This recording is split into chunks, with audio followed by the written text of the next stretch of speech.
Sumating po ang biyaya, awa, habag, pagkapala, katotohanan, kapayapaan, pag-ibig mula kay Abayhab. Isang magandang umaga, tanghali, hapon, gabi sa lahat po ng inaabot ng pangaral ng munting channel na ito sa malibong panig ng buong mundo.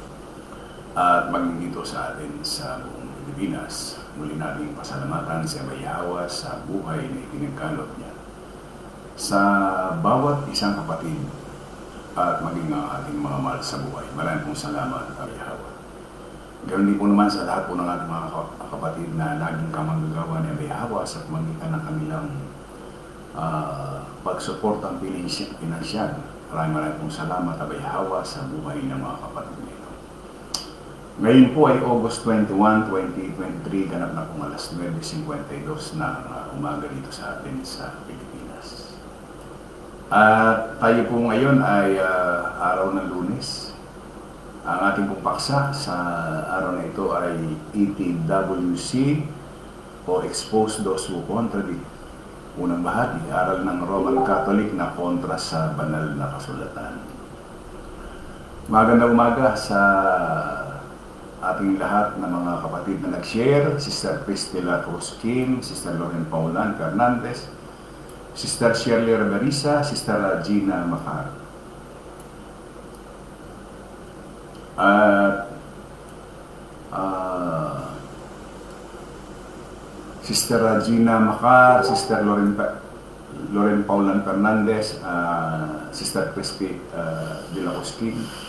Sila po yung ating kasama ngayon sa ating pong live sa umaga pong ito.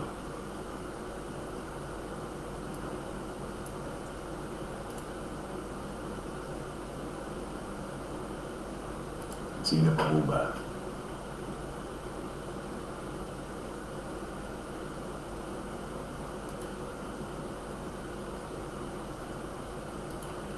Doon po sa ating Shirley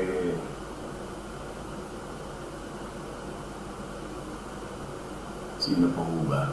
Ayan. Doon pa lamang ho. Tuloy lang tayo mga kapatid. Marahil sa atin pong nasa kapulungan, pagdating doon sa aral ng Katolisismo, tayo po ay bukas ang ating isipan, hindi po tayo nasaraduhan. Kasi kalimitan po yan, mga tinatawag nilang sarado katoliko.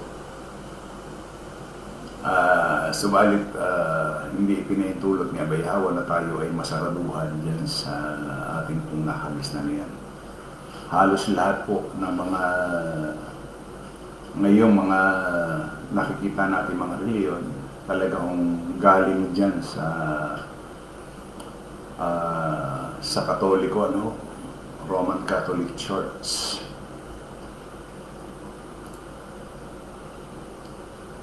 Ang Romano Katolisismo ay nag-aangkin na may otoridad ni Kristo, apostolikong paghahalili, ang pagkasaserdote at ang tanging karapatan nito sa pagbibigay kahulugan sa kasulatan.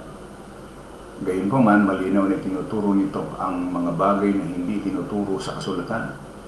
Sa katunayan, ito ay sumasalungat sa kasulatan tungkol sa kaligtasan at pagsamba sa iba maliban kay Abayhawa. Kaya kailangan nating magtanong, ang Romano Katolisismo ba ay tunay na binanal? Yan po ang ating pag-uusapan po. Yung sinasabi nila na sila yung nag-compile ng banal na kasulatan, isang malaking kasinungalingan po yun. Kasi wala pa sila, may banal na kasulatan na. Kaya hindi pwedeng angkinin ng mga pare na sila yung nag-compile. Mali ho yun. Malaking kasinungalingan yun. Kasi may sinasabi na si Pablo at maging si Yahweh na sinasabi niya sa leksikin ninyo ang kasulatan, Juan 5:39. Ibig sabihin, nangangaral siya, may banal na kasulatan na. So yung sinasabi nilang nag-compile sila noong ika-4 na siglo, isang malaking kasinungalingan ho yun. Marami ho nangangaral ngayon na itinatayo nila ang mga Catholic. Meron pa nga akong napanood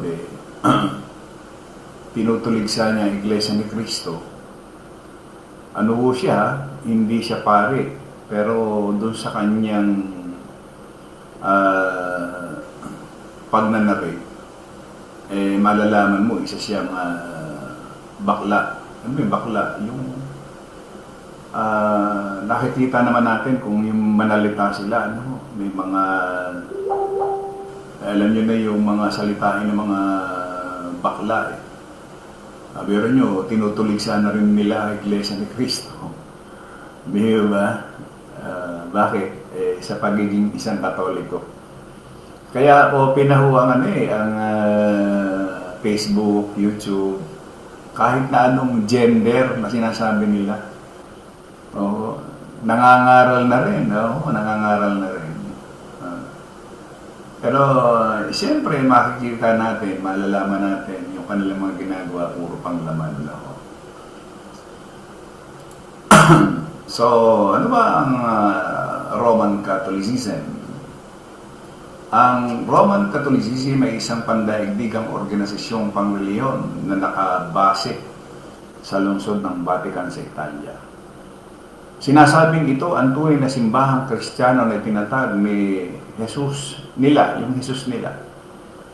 2,000 taon na o ang nakakalipas. May higit 2,000 taon na. At mayroong higit kumulang sa 1 bilyon sa buong mundo. Ang simbahang Romano-Katoliko ay lubos na nasangkot sa pag-unlad ng kulturang kanluranin. Ngunit, lumawak sa lahat ng bahagi ng mundo. Meron silang parang tinatawag na pyramid.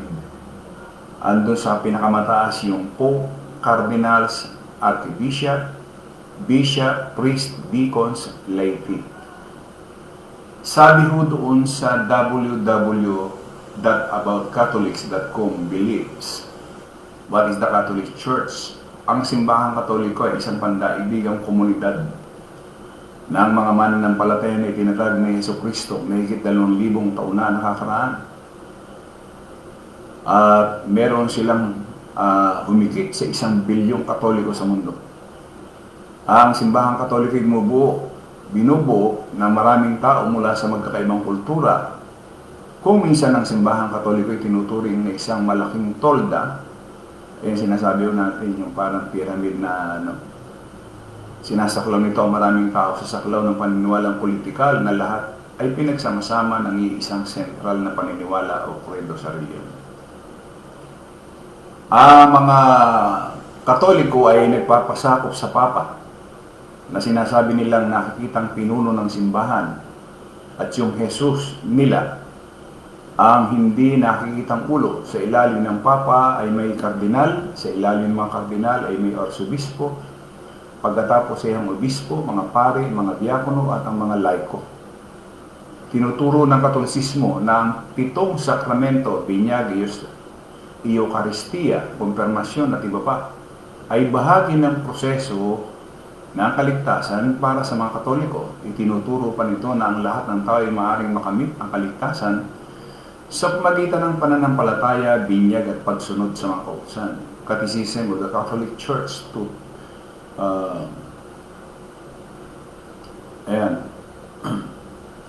Ang simbahang Romano-Katoliko ba ang tunay na simbahan? So, palibasa kaya ho yung salitang church or simbahan or iglesia ay makikita natin sa lahat.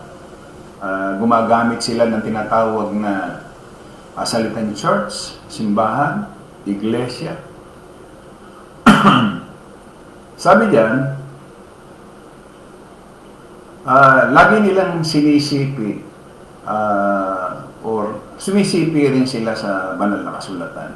Ano,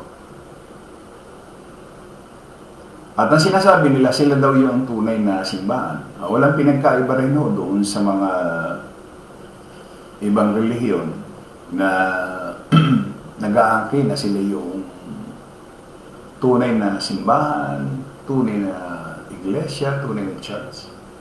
Ano?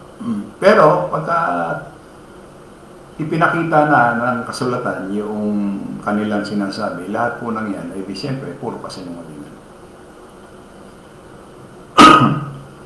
Sa katunayan, ang proseso ng kaligtasan sa Katolisismo ay mahaba at hinihingi. Kabilang dito ang pagbibinyag, pagsunod sa mga utos, pagtanggap ng Eucharistia at pagsasagawa ng sakramento. Ang kaligtasan ay nakatali sa Romano Katolisismo at sa sarili nitong nagpapahayag ng otoridad na magbigay ng biyaya mula sa langit sa pamagitan ng mga sakramento na pinangangasiwaan ng simbahang Katoliko. Binabaluktot ang ebanghelyo nito, ang tunay na ebanghelyo, ang pagkukulang ng sala sa pamagitan ng pananampalataya lamang kay Kristo.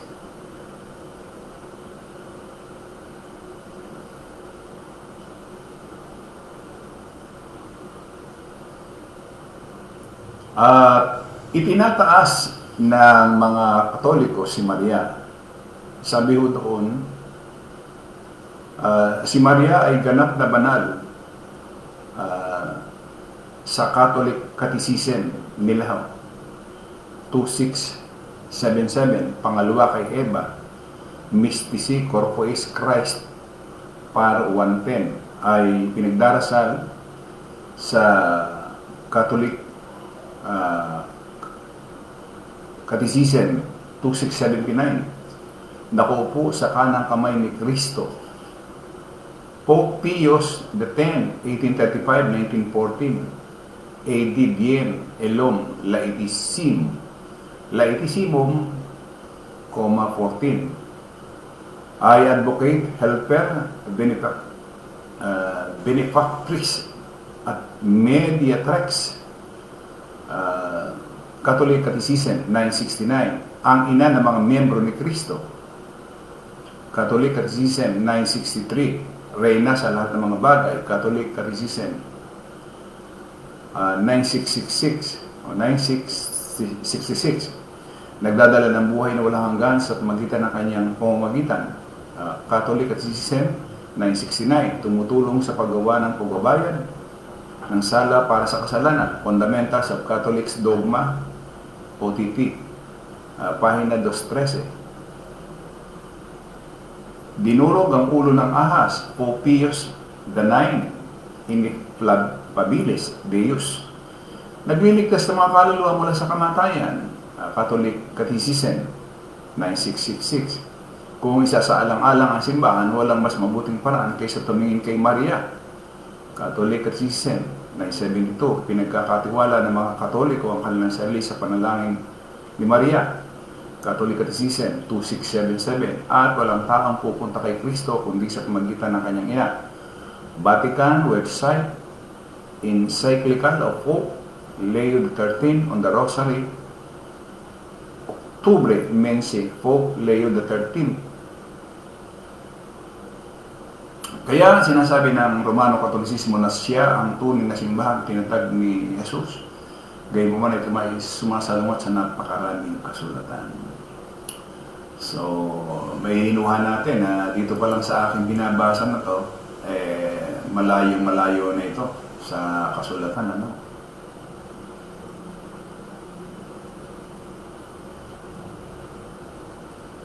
Ang simbahang Romano Katoliko sa katuwiran dahil sa malaking diin sa sagradong tradisyon sa loob ng simbahang Katoliko at dahil sa napakaraming Romano Katoliko ang umaapila sa otoridad ng simbahang Romano Katoliko, ang salita ng Diyos ay madalas na inilalagay pagkatapos ng simbahang Katoliko mismo na may kaugnayan sa otoridad. Dahil dito maraming Katoliko ang umaapila sa kanilang mga gawa kasama ang pagkaayon ni Kristo bilang isang paraan ng pagiging matuwid sa harap ng Diyos. Ang Konseho ng Trent ay malinaw na nagpahayag nito. Kung sasabihin ng sino man ang taong na tunay na pinalaya mula sa kanyang mga kasalanan ay inaaring ganap sapagkat siya ay tunay na naniwalang siya ay pinawalang sala at inaaring ganap, o na walang sino man ang tunay na inaaring ganap kundi siya naniniwala sa kanyang sarili sa inaaring ganap. Sa pamagitan lamang ng pananampalataya, ito ang pagpawalang sala at katuwiran na isagawa. Hayaan silang maging anathema. Canon 14, Council of Trent.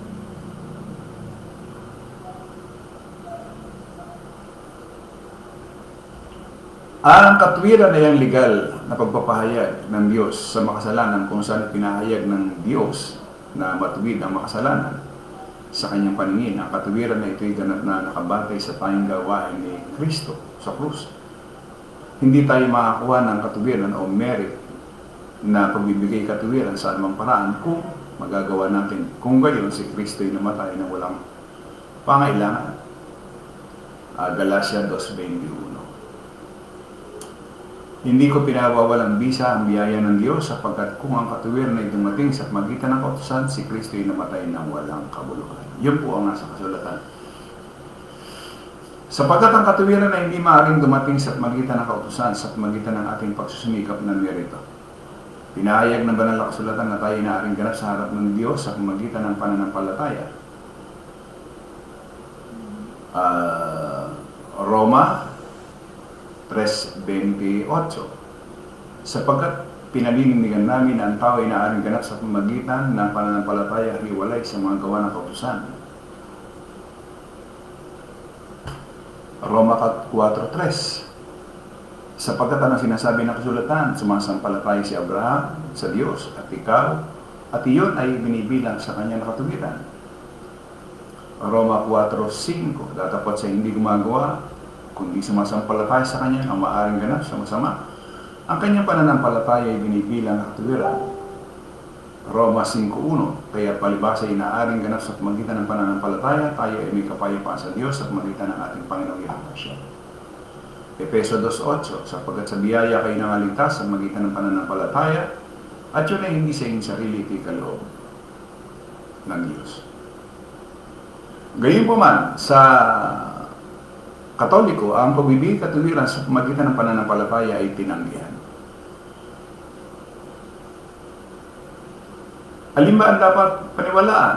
Ang simbahang Romano-Katoliko o ang banal na kasulatan? Higit pa rito, ang Roman Catholic Church ay nagsasaad na ang katuwiran ay tinatanggap hindi sa pamagitan ng pananampalataya kundi sa pamagitan ng bautismo. Ang Catechism of the Catholic Church ay nagsasabi sa talatang 1992 na ang pagbibigay katuwiran ay binigay sa binyag ang sakramento ng pananampalataya. Nangangahulugan ito na ang pananampalataya hindi instrumento ng pagtatamo ng katuwiran, salip na ito isang ordinansa na inasagawa ng isang pari sa simbahang Romano-Katoliko.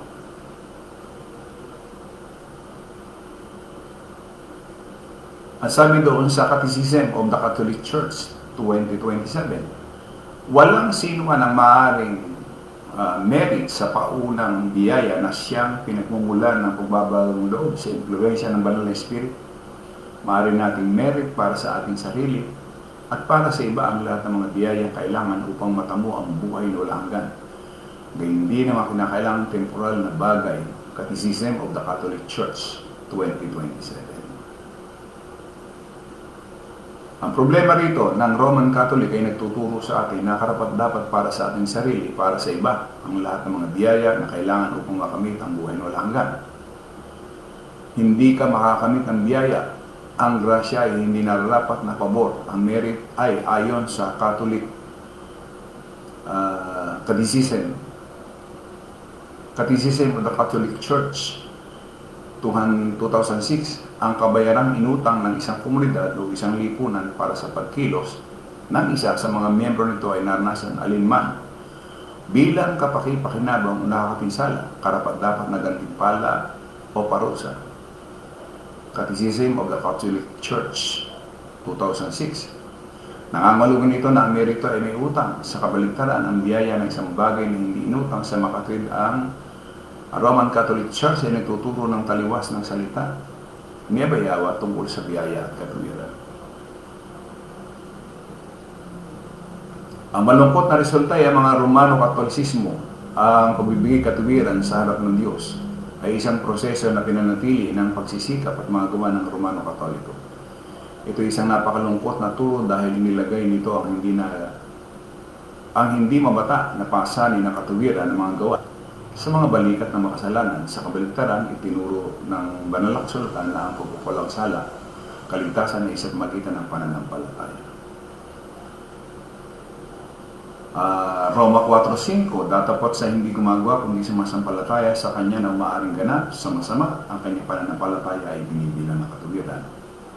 5.1 ng Roma, kaya palibasa ay inaaring ganap sa pamagitan ng pananampalataya, tayo ay may kapayapaan sa Diyos at magitan ng ating Panginoong Yahweh siya. Ang Ebanghelyo para sa mga miyembro ng simbahang Romano Katoliko ay kapareho ng para sa sinuman at ito'y nakuha sa pamagitan ng biyaya sa pamagitan ng pananampalataya. Sa paniniwala at pagtitiwala, doon sa Jesus lamang na tinatawag nilang Diyos alaman para sa kapatawaran ng mga kasalanan.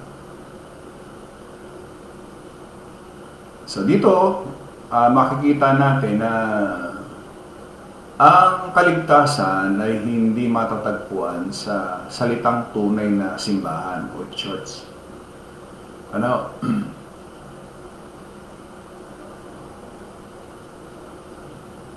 Ayan.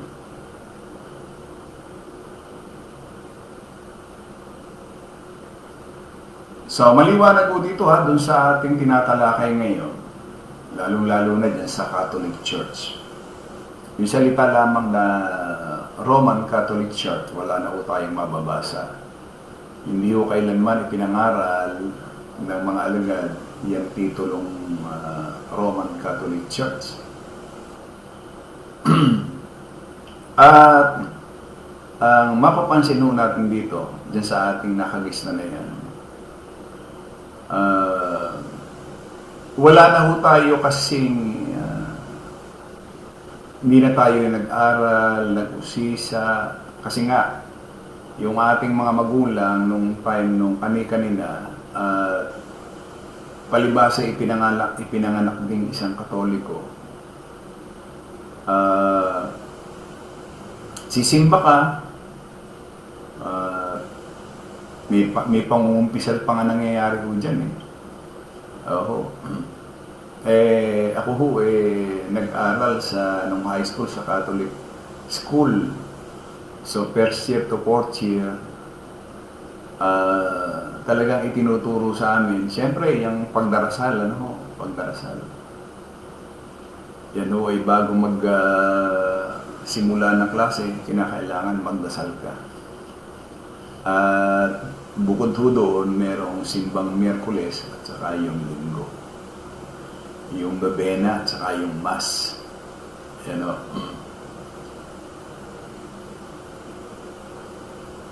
So makikinig ka doon sa pare na nangangaral. No? So kung ikaw walang alam,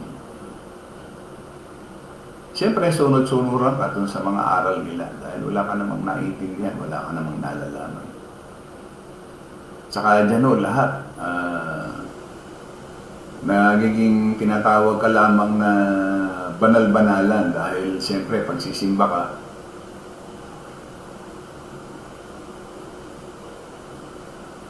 wala rin iniiwan doon sa mga reliyon.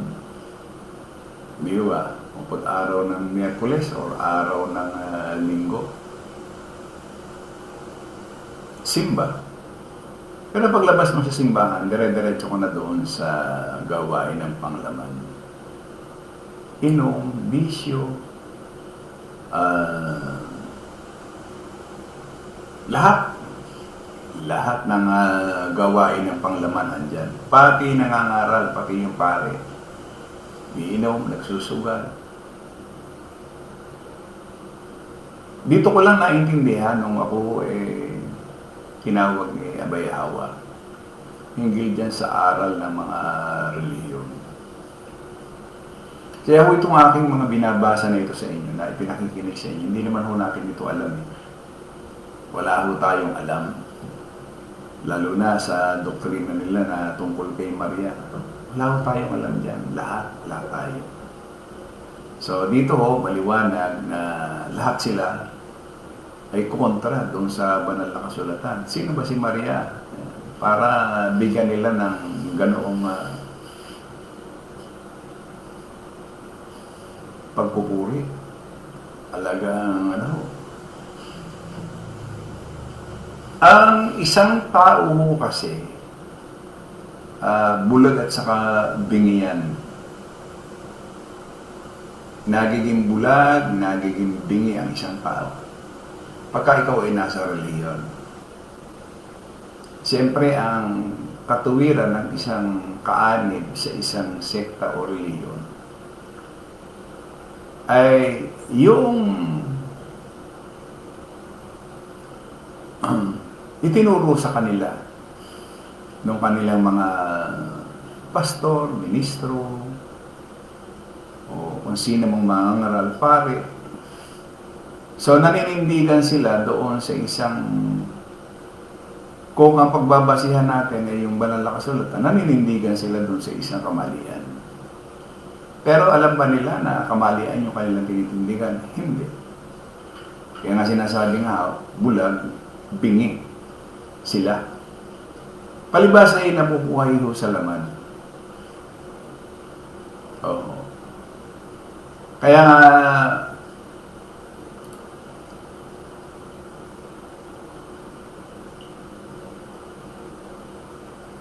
doon sa Galacia, o sa 7, huwag kayong padaya, ang Diyos ay hindi napabibiro sapagkat ang lahat ng ihasik ng tao, siya na mga aanihin niya. Sabihin ko, ano yung inihasik mo, kung ano yung ginawa mo, yun yung aanihin mo. Ano ba yung inihasik mo? Halimbawa, dun sa 8, sapagkat ang naghahasik ng sa kanyang sariling laman ay sa laman mag-aani na kasiraan. Di ba? Sabihin, kung ang inihasik mo ay, o yung ginawa mo ay ukol sa laman, kasiraan ang aanihin mo. Ano ba yun? Hindi ba yun yung kamatayan? Tingnan nga ho natin dito sa iba-ibang version para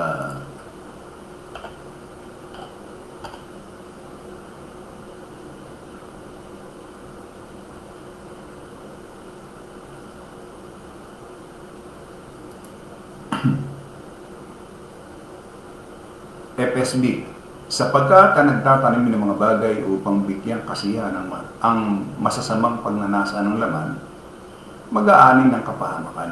Subalit ang nagtatanim upang bigyan ng kasiyahan ng Espiritu mula sa Espiritu ay mag-aani ng buhay na walang hanggan. Ang Biblia Tagalog 1978. Sapagkat ang naghahasik ng sa kanyang sariling laman ay sa laman mag-aani ng kasiraan, datapot ang naghahasik ng sa Espiritu ay mag-aani ng buhay na walang hanggan. Ang dating Biblia 1905, sapagkat ang naghahasik ng sa kanyang sariling laman ay sa laman mag-aani na kasiraan, datapot ang naghahasik ng sa Espiritu ay sa Espiritu mag-aani ng buhay na walang hanggan. SND, ang naghahasik ng kanyang laman ay mag-aani ng kabulukang mula sa laman. Ngunit ang naghahasik sa Espiritu ay mag-aani ng buhay na walang hanggan. ASND, kung ang minanasa ng laman ay sinusunod ng isang tao, kamatayan ang aani. Ito maliwanag ko doon sa ASND. Pero kung ang banal na Espiritu ang sinusunod ng isang tao, matatanggap niya mula sa Espiritu ang buhay na walang hanggan. So, dalawa kamatayan at saka yung buhay na walang hanggan. Ito ho ba lantad sa isang relihiyon? Kasi mga nagbabasa rin yan ho. Nagbabasa rin sila ng banal na kasulatan. Pero sa kanila ba may unawa ho ba sila? Wala. Wala ho silang pangunawa. Di ba? Kaya kita ninyo, ang ipinagtatanggol nitong mga nasa relihiyon, yung kasinungalingan. Halimbawa, ikaw namumuhay ka sa laman, ipinagtatanggol mo yung mga bagay na ukol sa laman. Di ba? Hindi mo ipinagtatanggol yung mga bagay na ayon sa Espiritu, kundi yung ayon sa laman. Walang ganun ho. Tayo ganyan. Kaya nga, malimit nating pinag-aaralan hinggil doon sa salitang kabanalan. Kasi nga, ngayon, mas naiintindihan natin yung salitang ukol sa laman at ukol sa Espiritu. Na hindi pala talaga pwedeng magsama yan. Hindi pwedeng magsama. Yung ikaw ay gumagawa ng ayon sa laman and at the same time ay gumagawa ka rin ng kabanalan. Hindi ganon. Mana pa, gumagawa ka ng ayon sa laman hanggang sa abutin mo na yung kamatayan. Kaya nga, meron akong na-post kanina dun sa kapag natapos na yung pagpapahinuhod, kailan mo matatapos yun? Pagka ang tao patay na. Doon matatapos lahat ng pagpapahinuhod na ginawa ni Abayhawa. Tapos. Lahat ng reliyon, matatapos lahat. Pag sumapit na ho yan yung salitang kamatayan. Kaya nga, yan, yung Galacia 6, maliwanag ho yan. Kung minanasa ng laman ang sinusunod ng isang tao, kamatayan ang ani. Eh sa Katoliko, lahat ho ng gawa ng laman na andyan. At maging sa lahat ng reliyon. Kaya lang, ang pinag-uusapan natin dito ay yung pagiging isang Romano-Katoliko. Ang dami dyan, may mga pinag-aralan, ininyero, guro, abogado, lahat na andyan. Masabi lang, meron kang Diyos, meron kang reliyon. Pero lahat ng pinaggagawa, laban sa banal na kasulatan, pagsamba sa Diyos-Diyosan, andyan na yung pakikiapid, bisyo dito, bisyo ng sugal, bisyo ng shabu, lahat andyan. Sabihin, lahat ng reliyon, yung gawain ng laman, andyan sa lahat ng reliyon eh. Yung iba ho, miski ho dun sa mga ADD, Iglesia ni Cristo, palihim sila. Palihim sila. Halimbawa, pinagbabawal ng ADD, yung pag-iinom ng alak, palihim silang umiinom. Ganon tayo sa Iglesia ni Cristo. Yung iba, palihim. Ang Jehovah's Witnesses, sila umiinom din. Pero doon sa kanilang mga reliyon, pinagbabawal nila, ang alin, yung kapaimbabawan. Masabi lang sila na merong sinasabi silang. Kaya lamang lumalabas yung bunga sa kanila. Na talagang yung kanilang dinudiyos, yung sinasabi nilang Ama, yung Jehovah, yung Jesus, na nagtuturo sa kanila, na ang itinuturo ay puro panglaman, hindi ayon sa Espiritu.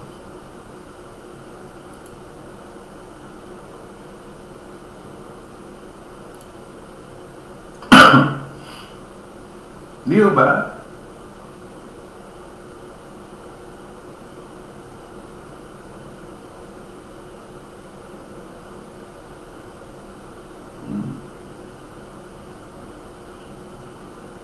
Sabi doon sa Kawikaan, 22:8, siyang nag-ahasig ng kasamaan, aani ng kapahamakan. Di ba?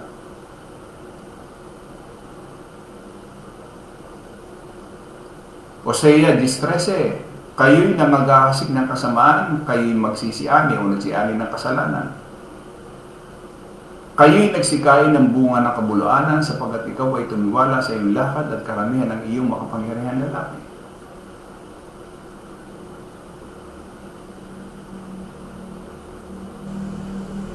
Pangalawang Pedro 2:12, dadapat ang mga ito'y gaya ng mga kinapal na walang bait na ipinanganak na talagang mga hayop upang hulihin at lipulin na nagsisialipusta sa mga bagay na hindi nila nalalaman ay walang pagsalang lilipulin sa kanila na rin pagkalipol. Diba? Pangalawang Pedro 2:19 na pinangakuan ng kalayaan samantalang sila ay mga alipin ng kabulukan. Ito ang matindi. Sapagkat ang nadaig ninuman ay naging alipin din naman yun. Halimbawa, nadaig ka ng laman, alipin ka ng laman. At yan ang nangyari sa bawat relihiyon. Nadaig sila ng laman. Daig. Palibasa yung ay walang espiritu. Wala ho yung espiritu, kaya daig sila ng laman. At sana ito ay hindi na maranasan ng mga nasa kapulungan. Kasi pag kung tayo nasa kapulungan na at daig pa rin tayo ng laman, ay wala na tayong pinagkaiba sa mga relihiyon. Pinag-aaralan pa man din natin itong iba't ibang relihiyon. Pagkatapos tayo mga nasa kapulungan, ganun din. May bisyo pa ng alak. Meron pang kasalanan pahigapi, may kasalanan pang pangangalo niya. Diba? Ay di wala rin tayong pinagkaiba sa reliyon. So, ano ang kakampi natin? Kung sinasabi nga ho dyan sa Galacia 6:8, na kung ang ninanasa ng laman ang sinusunod ng isang tao, kamatayan ang ani niya. Maliwanag yung nasa kasulatan eh. Kailangan pa ba na ipaliwanag yung 6:8 ng Galacia? Kinakailangan pa ba na himayin? Yan sinasabi niya na kung ang ninanasa ng laman ang sinusunod ng isang tao. Ibig sabihin, yung gawain ng laman at yun yung sinusunod mo, kamatayan yung aanihin niya. Di ba liwanag? Kamatayan. Pagkakamatayan, naturalmente, wala yung buhay na walang hanggan. Alam ba ng relihiyon? Hindi. Wala silang alam mo doon.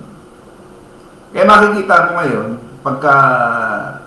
pagka dumating na yung kamatayan sa bawat relihiyon, yung iba, nangangalapan na.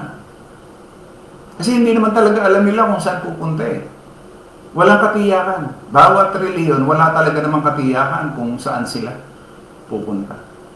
Basta ang sinasabi lang nila, meron daw silang buhay na walang. Inaangkin nila yung salitang buhay na walang hanggan, pero namumuhay sa paggawa ng laman. Katulad niyan, yung Katoliko.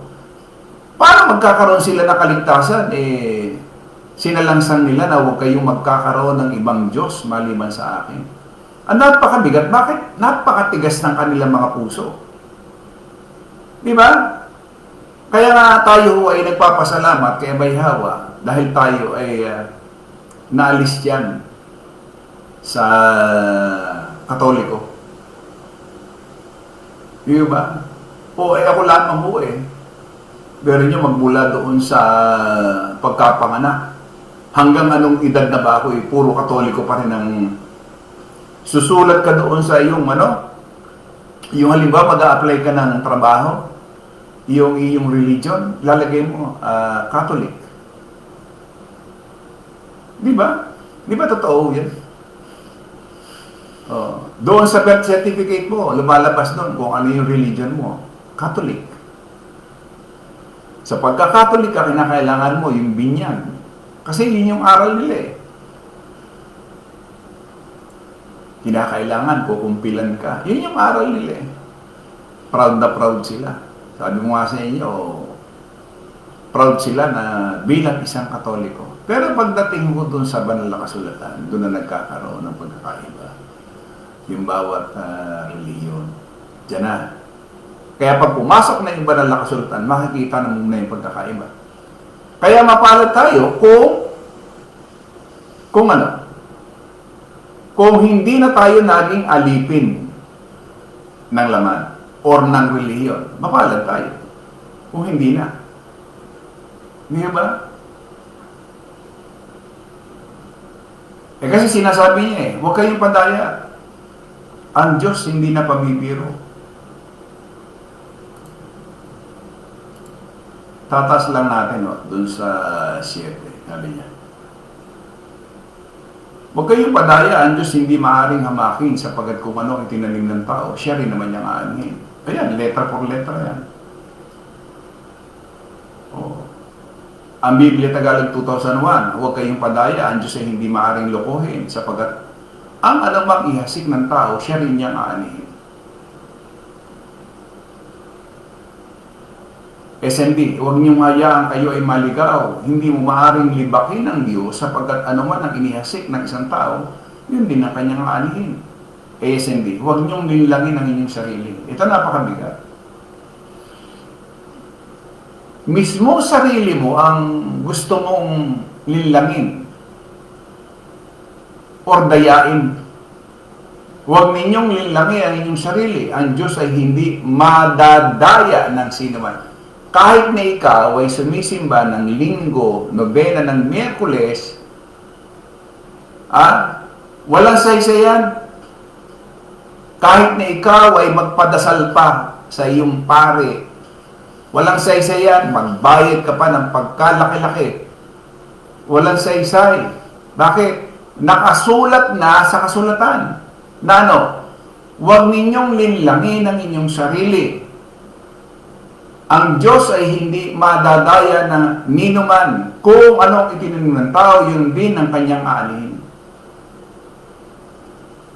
Hindi mo siya maaaring tuyain. Hindi mo maaari siyang libakin. Hindi alam eh. Hindi alam ni Abay Hawa. Hindi po pwede yun. Huwag nating gawin na mas marunong, matalino pa tayo kay Abay Hawa. Hindi ho tayo makaliligtas. O kaya ho ating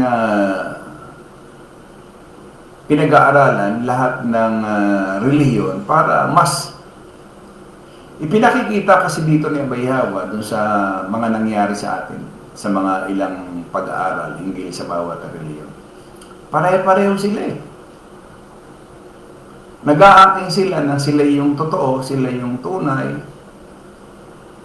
Apat sa kanila, hindi magkakaroon ng kaligtasan. Pero sa kasulatan, iba ang sinasabi. Una, walang relihiyon na makapagliligtas. Wala.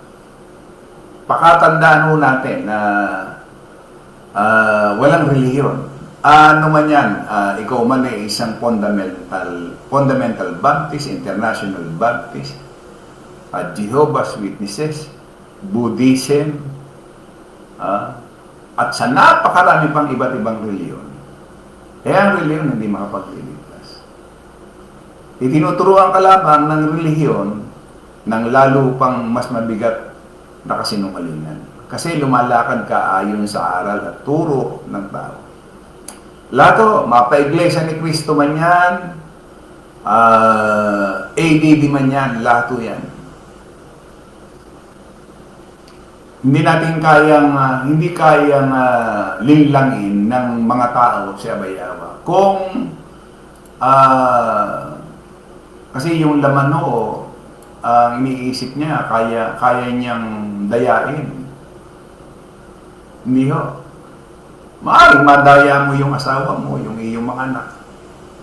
Kasi pwede mo ipakita sa iyong mga anak na may ikaw ay isang ulirang ama, sa harap-harapan. Pero sa kabila noon, iba pala yung iyong pinamumuhay. Halimbawa, isa kang magnanakaw. Pwede mong ipamata sa iyong mga anak na mabuti yung iyong ginagawa. Pero isa ka palang magnanakaw. Isa ka palang politikong gahaman. Di ba? Kasi kayang tabunan kasi ng mga karangyaan yung lihim ng isang tao. Pero kay Abay Hawa, hindi. Miski tabunan mo yung iyong mga anak ng mga mararangyang bagay, sasakyan, malalaking bahay. Kahit mo ibigay sa iyong mga anak na sasabihin sa iyo ng mga anak, mabuting tao si Papa, di ba? Kaya lang, meron palang isang Diyos na makapangyarihan sa lahat, na ang pangalan ay si Abayhawa. So yun po mga kapatid, pinatalakay natin ang bawat reliyon, iisa yung mukha nila eh. Oo, iisa. Tingnan niyo yung titulo lamang ng Roman Catholic Church, wala ka nang mababasa. Di ba? Pare-parehas lang eh. Pare-parehas. Kaya nga, ang akin pong amok para dun sa mga nasa kapulungan. Merong isang nagtanong sa akin, ang kalimitang tinatanong, pagkahuan, ilan ba kayo? Sa kanilang pananaw, pagka iilan lang, kukunti lang, parang wala yung kaligtasan doon. Ang akala kasi nila, pagdami ng isang, pero mo ito, may higit 1 bilyon. Katulad din ng Muslim, may higit 1 bilyon. So, andun ba yung kaligtasan sa kasalanan? Wala eh. Hindi nakabatay ang kaligtasan doon sa dami. Pero ang tanong ka agad sa akin, ilan ba kayo? Parang ang iniisip nila, kinakailangan madami tayo para sumama siya. Eh, hindi naman ganun. At tatandaan natin, yung pagkukonverte ng isang tao patungo sa kapulungan, hindi gawain ng sino mang tao. Yan o igawain ni Abayhawa. Kaya napakabigat ng role ng isang nangangaral sa kapulungan. Alam niyo kung bakit? Kasi sa relihiyon pag ikaw, halimbawa, nakapag-bautismo ka ng 2,000 at kumbaga ikaw yung parang ikaw yung nag-converte kasi maganda yung tingin sa iyo bilang isang mangaral o ministro. Kumbaga, nahikayat mo sila. Sa kapulungan, iba. Ang nagko-converte si Abayhawa. Kahit na ikaw ay magtanim, magdilig, yung nagpapatubo niyan si Abayhawa. Hindi mo alam kung yung bang itinanim mo, yung bang didiligan, yung ba ay tutubo o hindi. Eh si Abayhawa wala may gawa. Kaya mabigat. Diba? Kung pangalaman ang iisipin natin, parang suntok sa buwan. Diba? Kaya ang ginagawa natin, kasi nga, yung kasing pangangaral na nangyayari ngayon sa kapulungan, para ito doon sa mga taong tatawagin. Tatawagin at dadalhin sa kapulungan. Yun. Pero sabihin mo, ikaw yung magkukonvert. Tingnan niyo, sila, makikita mo ang sipag, makikita mo yung sipag ng mga relihiyon para dalhin yung isang kapitbahay nila, isang kumare nila. Kasi para sa kanila, isang yun ng kaligtasan ng isang kaluluwa. Pagka yan inaligtas, kredito sa iyo. Parang pyramiding. Sa kapulungan, iba, napakalaki ang pagkakaiba. Kaya makikita natin, halos sakripisyo talaga. Sakripisyo. Sa Katolisismo, napaka-gaan dyan. Pero pagka ginusto mo lang, halimbawa, dumaan ka ng simbahan, nagantanda ka, naalala mo na yung may Diyos ka pala. Diba? Sa kapulungan, iba, may gagawin ka. Hindi lamang may pananampalataya ka. Hindi po pwede, nadadaan ka lang sa simbahan, mag-aantanda ka lang, at nagpapasalamat ka. Hindi ho, ganun. Diba? Meron tayong gagawin. So, yan po. Yan po ang ating naging paksa ngayon, na hinggil po dyan sa aral ng Katoliko na laban sa or kontra sa banal na kasulatan. So, tabayanan natin. At O nga pala, baka bukas wala tayong live dito sa Facebook. Pero sa YouTube baka meron no, pag-aloloobin. Meron lamang ko kung lalakarin, kung loloobin bukas. Ano. So wala muna tayong Facebook live bukas. Ano. Susunod na natin, ituloy yung ikalawang bahagi. O yun po. At muli, magandang umaga ho dun sa ating mga non-viewers nating nakasama. Ayan, meron na tayong 18 na viewers. Ano. 30 na yung komento at 16 ang reaction. Sister Chris de la Cruz Kim, Sister Loren Paulan, Sister Rosley Mandojo, Sister Shirley Redarisa, Sister Elizabeth Denz, Brad Mel Umali, Rodelio Nava, magandang umaga, Brad Wilfred Dedes, Sister Maria Victoria, Brad Arthur Pormeo, Sister Jean King Duberte, Brad Edmundo Umali, Brad Melchor Pasis, Rosley Bandojo, sabi po nila, dito na ako nabuhay, dito na namamatay. Yan talaga ang salawikain ng mga nasa reliyon. Ganon din naman ang Iglesia ni Cristo. Sister Crisola, Sister Grisola, magandang umaga, sis. Sister Vivian Bandojo Mana, Brad Fortunato Juarez,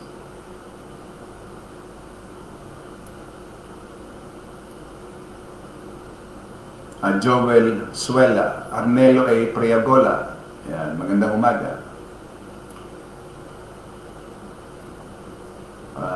Rodelio Nava, same to you bro. So, loobin po ni Abay Hawa, alam naman natin bilang isang nasa Kapulungan kung gaano kababaw ang aral ng Catholic Church, Roman Catholic Church. Alam naman natin, kaya lamang natin ito naging paksa. Siyempre, ang pinapaksa nga natin bawat reliyon. Para makita lang natin yung mga detalyado na ito pala yung ating kinagisnan. Napakarami nga palang mga aral na hindi mo talaga mababasa sa kasulatan. Ano? So, nagkakaroon mo tayo ngayon ng medyo malawak na siyempre, yan ho ay karunungan na binabahagi sa atin ni Abay Hawa. Hindi naman po pwede, hindi naman ho tao nagbibigay sa atin yan, kundi si Abay Hawa. Hindi ho ba?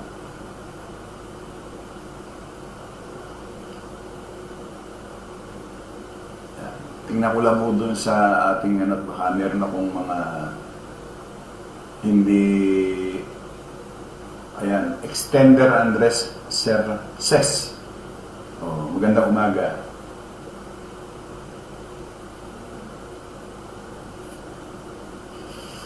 So, mamayang hapon ho yung ating YouTube live.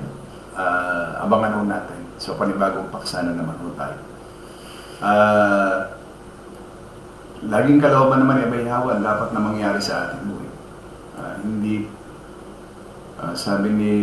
Hindi yung ating kalooban, kundi yung laing kalooban niya. Brother Bormeo, sabi po ng mga pare, sila daw po ang tunay na reliyon dahil hindi daw po naputol ang kanilang pagsamba mula pa noong unang siglo. Kailan ba lang sila? Hindi ibig sabihin, kasi noong unang siglo, wala namang Roman Catholic Church. Kailan lang ba yan? Kasi ang kinuha lamang nila ay si Pedro. Si Pedro daw yung kauna-unahang papa sa Roma. Kasi ang ginagamit nila yung 16, 18 ng Mateo. Ganon din naman ang Iglesia ni Cristo 16, 18 din. Sila ganon din na sa ibabaw ng batong ito, ikaw ay Pedro, sa ibabaw ng batong ito, itatayo ko ang aking, sabi nila, di ba, Iglesia pa nga. So para sa kanila, ang Romano Catholicismo yun. Kaya nga sinasabi nila yung salitang tunay. Diyan nag-ugat yung salitang tunay. Lahat nagsigaya na ang Iglesia ni Cristo, tunay na relihiyon. ADD, tunay na relihiyon. O sino na? Puro na sila tunay na relihiyon. Dapat kung pareho pala silang tunay na relihiyon, dapat nagsama-sama na lang sila. Di ba? Pareho sila tunay na relihiyon. Bakit hindi na sila nagsama-sama? Tapos, lahat ng kanilang mga ginawang titulo, hindi mo naman mababasa. So, lahat yung kasinungalingan. Lahat. Walang hindi. Walang aral yung mga yan na mababasa. Salamat din, Sister Chris de la Cusquin. O, yun po. Kalooban ni Abay Hawa ang mangyari sa atin. Sa isang Diyos na ating tagapagligtas, sa pangalan ni Abay Hawa, sumakanya nawa ang kalwalatian, ang karangalan ng paghahari at ang kapangyarihan sa kanon ng panahon ngayon at magpakailanman siya nawa. Uli po, maraming pong salamat. Isang magandang umaga po sa ating lahat. Patuloy po tayong ingatan, gabayan, pagpalain ni Abay Hawa. Sa ating mga kapatid na nasa iba't ibang panig ng bansa, lobbying po ni Abay Hawa na kayo po'y ingatan ni Abay Hawa, no? Kasi lalo na yung mga kapatid natin na kalimitan talagang nag-iisa lang yung kanila, wala silang kasama. Tanging ito na lang ating ginagawa ang nakapagsisilbing lakas. Kaya nga kung pababayaan pa natin itong ating ginagawang mga live na ito, lalo na. Muli po, maraming salamat. Magandang umaga po sa ating lahat.